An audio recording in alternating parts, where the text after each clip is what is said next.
दीपिका वर्मा जी पटियाला से। राधे राधे महाराज जी। राधे राधे महाराज जी, आपके चरणों में कोटि कोटि नमन। महाराज जी, आपका बहुत बहुत धन्यवाद, आपके सत्संग ने मेरी जिंदगी बदल दी। महाराज जी, मेरा एक प्रश्न है, क्या हमारी वेशभूषा जैसे कपड़े और मेकअप आदि का हमारे भजन या आध्यात्मिक सफर पर कुछ प्रभाव पड़ता है? ज्यादा बनावटीपन करने से शरीर में आसक्ति बढ़ती है। शरीर आसक्ति फिर कामनाओं को बढ़ने के बहुत चांस देते हैं। दूसरे भी देखकर कामना करते हैं और हमारे अंदर भी कामना आती है। उचित श्रृंगार, जैसे आप गृहस्थ में हैं तो उचित पहनावा पहनिए, उचित श्रृंगार कीजिए, क्योंकि आप गृहस्थ में हैं। अब उसमें थोड़ी कि हमारी तरह आप रज लपेट करके ऐसे नहीं, आप उचित श्रृंगार, पर इतना बनावटीपन ना आ जाए कि जिससे दूसरे का मन आकर्षित हो और हमारा मन भी कामनाओं में फंसने लगे। देखो, देह तो हम है नहीं, न तुम स्त्री हो न पुरुष हो, अपने कर्तव्य पालन के लिए स्वांग मिला है। अब जैसा आपका रूप है, आप शीशा से में जैसे देखते हैं ना, अब ज्यादा उसमें बनावटीपन करेंगे तो बार बार देखोगे, वो आसक्ति इसी में बढ़ेगी।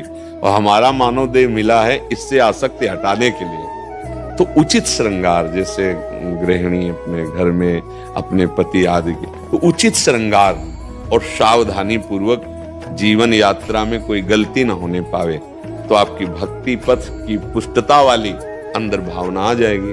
अच्छा, जैसे बहुत है बाहरी श्रृंगार, तो उसमें कहीं ना कहीं हमारी कामना होती है कि हमारा शरीर सुंदर दिखे, और उस कामना के अंदर फिर कोई न कोई वासना, तृष्णा, स्पृहा, इच्छाएं ये राज्य करती है। फिर हमारा जो मार्ग भक्ति का है वो ढक जाता है। हमारा सात्विक जैसा और हम आपको सच्ची कहते हैं, सुंदरता तो सत्यता में चलने पर मिलती है। आप भजन करो और थोड़ा संयम से रहो, उचित, तो आपके चेहरे पर एक लावण्य आ जाएगा। मुख प्रसन्न तन तेज विराजा, कीनस रामचंद्र कर काजा। कोई भी हो, चाहे स्त्री शरीर हो चाहे पुरुष शरीर, संयम से चलो और भजन करो तो आपके चेहरे में वो सुंदरता होगी जो दूसरे के देखने पर निष्कामता बढ़ाएगी, कामना नहीं।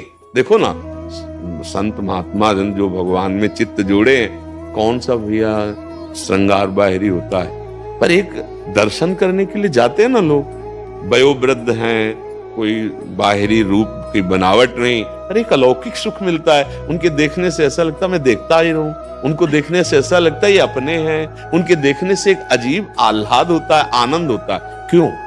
क्योंकि वो सत्य मार्ग में चल रहे हैं, भगवत मार्ग में चल रहे हैं। मुझे लगता है जो भगवत मार्ग का पथिक है, चाहे स्त्री हो या पुरुष हो, सात्विक वेशभूषा में रहे, क्योंकि वेशभूषा का प्रभाव हमारे चित्त पर पड़ता है।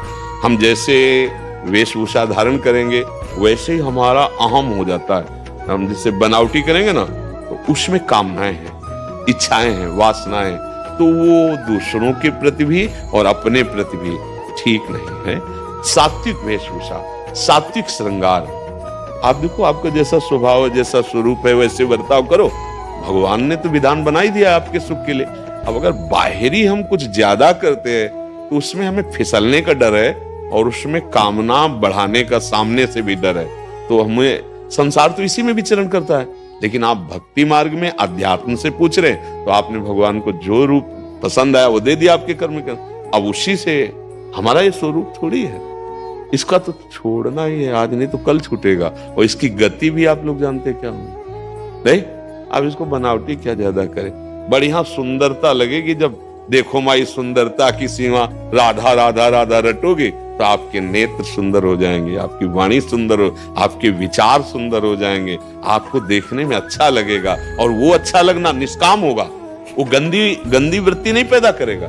जब बनावट जैसे बाहर की जाती है, तो बाहर की बनावट में अपने अंदर भी अहमता पुष्ट होती है और वो दूसरे के अंदर भी कामना प्रकट करने वाला बनता है। तो जहां पूछा है, ये अध्यात्म मार्ग का यह मंच है, इसलिए हमें लगता है उचित श्रृंगार जैसे माताओं बहनों के लिए है, तो उचित श्रृंगार अपने धर्म की सीमा के अंतर्गत, फिर मंगल में कोई परेशानी नहीं। हमें दूसरे के दिखाने की भावना नहीं होनी चाहिए।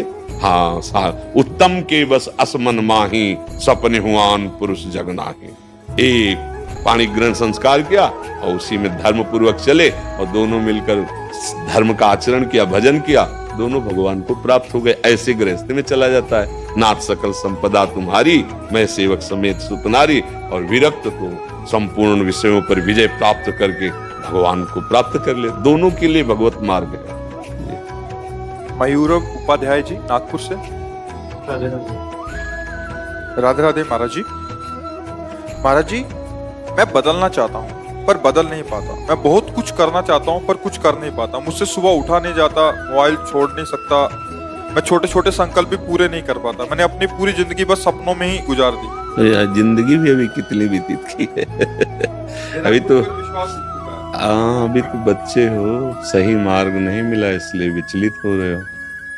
अभी तो बच्चा, आप अपने जीवन को उन्नतिशील बना सकते हो, बदल सकते हो, जो चाहोगे वो बन सकते हो। अभी नई अवस्था है ना।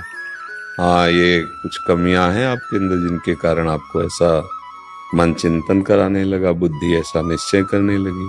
अगर उन कमियों को दूर किया जाए और बुद्धि पवित्र हो जाए तो अभी आपको आनंद मिलने लगेगा। समझ रहे? आप जानते हैं आपके अंदर जो कमियां है ना? हाँ, उनको छोड़ दीजिए। ये गंदी बातें, ये गंदे आचरण आपको गिरा देंगे। देखो, गिरी तो गए, आप कैसे निराश बोल रहे हो? अभी क्या हो, बच्चा हो। अभी ये अवस्था तो जिस दर जाना चाहो उधर के लिए आत्मबल पुष्ट होना चाहिए। पर के यही तो हम सब बच्चों से कि नई पीढ़ी हमारी जो है आज उत्साहहीन हो रही है, क्योंकि आचरण बिगड़ रहे हैं। सुख की लालसा से ऐसे आचरण किए जा रहे हैं जिनसे केवल दुख, निराशा, चिंता, घबराहट, शोक यही प्राप्त होगा। उनका फल ही है यही। अब उनको समझाओ तो कैसे समझाओ? ना आहार ठीक है, ना संग ठीक है, ना दृश्य ठीक है।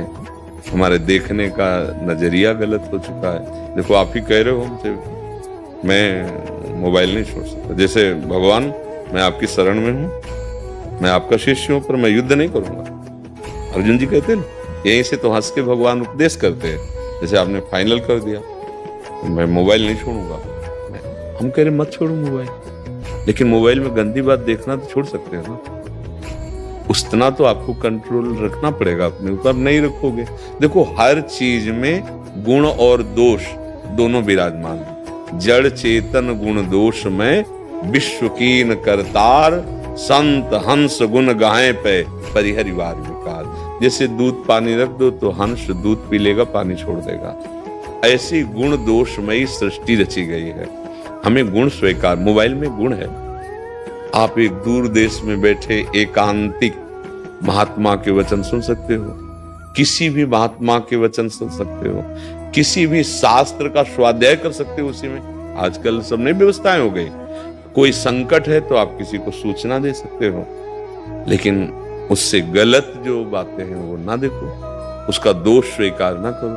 अब पास में मोबाइल है, गंदी बातें देखोगे, गंदे आचरण करोगे तो यही बात। हम मोबाइल छोड़ने की बात नहीं कहते, हम मोबाइल में गंदी बात ना देखने की बात करते हैं। वो तो छोड़ सकते हो ना, छोड़ सकते हो ना, तो देखो छोड़ करके। गंदी बात देखो मत, और जो गंदी बात करते हो करो मत। और राधा राधा राधा राधा, जिससे दवाई खाई जाती है वैसे हम आपको कह रहे हैं, राधा राधा राधा राधा नाम जप करो, थोड़ा व्यायाम करो, सुबह सुबह 1-2 किलोमीटर दौड़ो। शरीर से जितनी मेहनत करोगे उतने ही तुम महान बनोगे। ये जो शरीर को प्रमाद और आलस्य में डालते हैं वो किसी काम के नहीं रह जाते हैं। ये शरीर मैं थोड़ी है कि इसको इतना दुलार करे, उचित दुलार करे, हार दे दे, वस्त्र दे दे और खूब इसको सत् कार्यों में लगावे। अभी आपकी बुद्धि पवित्र हो जाएगी, पाप नष्ट हो जाएंगे। थोड़ा सा भी परहित का कार्य तुम्हारे जीवन की लाह को बदल सकता है। थोड़ा सा परहित कार्य। अभी तो परहित जाना ही नहीं, अभी तो केवल इंद्रियों के विलास को सुख माना और उसी में लग पड़े। ये अवस्था तो ऐसी नहीं है। इस अवस्था में तो हम अपनी ऐसी नींव रखते हैं जिससे हम राष्ट्र भक्त बने, हम मातृ पितृ भक्त बने, देव भक्त बने, भगवत भक्त बने, जगत का कल्याण करें, अपना कल्याण करें। अब ऐसे में तो बच्चा देखो, तुम निराश हो गए, नहीं हो गए निराश, ये अच्छी बात नहीं है। निराशा अच्छी बात नहीं है। अगर हमारी बात मान लो, हमारी प्रार्थना मान लो, तो जो तुम जानते हो कि गंदे आचरण हो, जिनके रोकने में तुम असमर्थ हो, उनको रोकने में समर्थ है प्रभु का नाम। नाम बल है। जितने भी महात्मा काम क्रोध लोभ मोह मद मत्सर पर विजय प्राप्त की, नाम बल से प्राप्त की। हम जानते हैं नहीं करना चाहिए, फिर भी ऐसा लगता है जैसे कोई भूत हमारे ऊपर